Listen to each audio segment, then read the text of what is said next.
Boker Tov, everyone. Rabbi Eric Solomon here, Raleigh, North Carolina, on an absolutely gorgeous morning I wanted to share with you. Look, you see the moon in the sky. In these challenging times, still a beautiful morning. Quick morning Torah. Holidays are coming, Jewish holidays, Rosh Hashanah, Yom Kippur.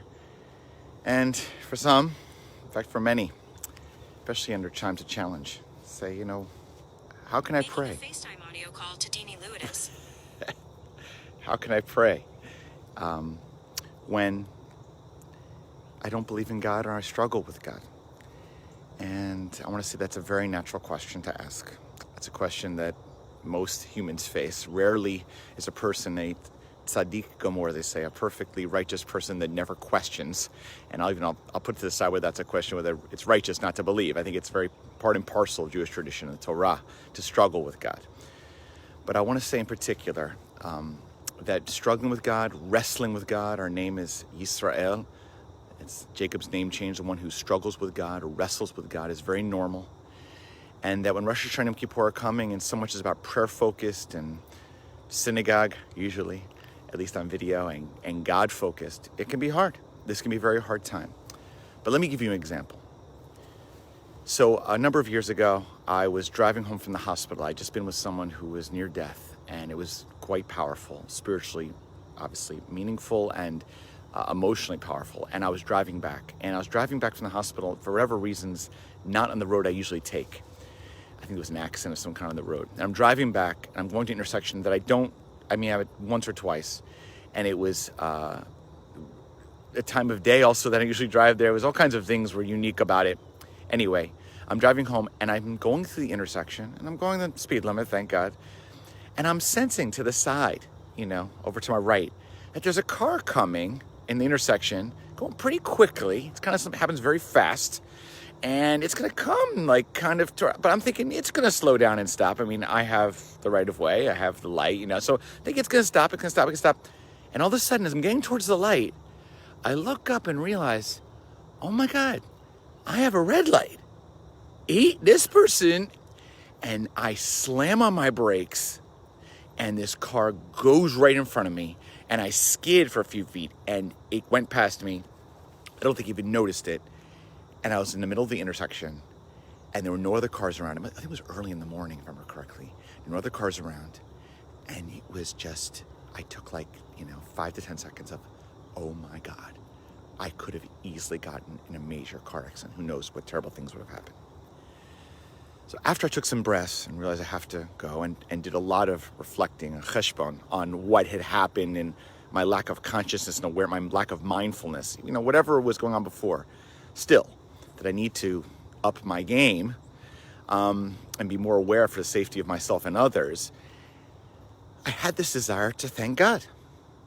That might be my MO, my way, shocking, not so shocking being a rabbi. But what I want to say is that feeling that life is a privilege. By the grace of God go I. That at any moment, any one of us can be hurt, damaged, God forbid, lose our lives. That life truly is a gift. For the most part, we live in a denial of that understanding. So do I, even me, okay? Even one who prays regularly, so do I. The point of this experience is that when I had an increased awareness, I didn't want it this way, of course, but of the fragility of life, I wanted to deposit that feeling somewhere. Now, I recognize not everyone may believe in God, and I'm not saying God saved me and stopped the car. No. It's just a feeling that life is a gift, I would say, from a power beyond me. And I want to deposit that feeling of gratitude beyond myself. That's what prayer is for. Tefillah. I love the translation. Tefillah in Hebrew, some people say it means to reflect on oneself, to judge. But in English, to feel Yah, to feel God. To sense the overwhelming presence of something beyond me. And to offer gratitude for that. To sense that life truly is a privilege, the ultimate privilege. And you look at a sky like this in a morning, a boker like this, with a the moon is up and it's beautifully gorgeous out, and Abraham Joshua Heschel would say that is a radical amazement, just being grateful for this moment, to live in a world where I can see and experience this beauty. Where do I deposit that? And that's what I would say is Rosh Hashanah, Yom Kippur, Shabbat, prayer can be. Whether I believe in God, I know God exists, I don't believe in God, maybe I'm diminished. But where do I put that sense of gratitude? Is there a place for putting a sense of gratitude for life? In my life, is there a place for spiritual practice?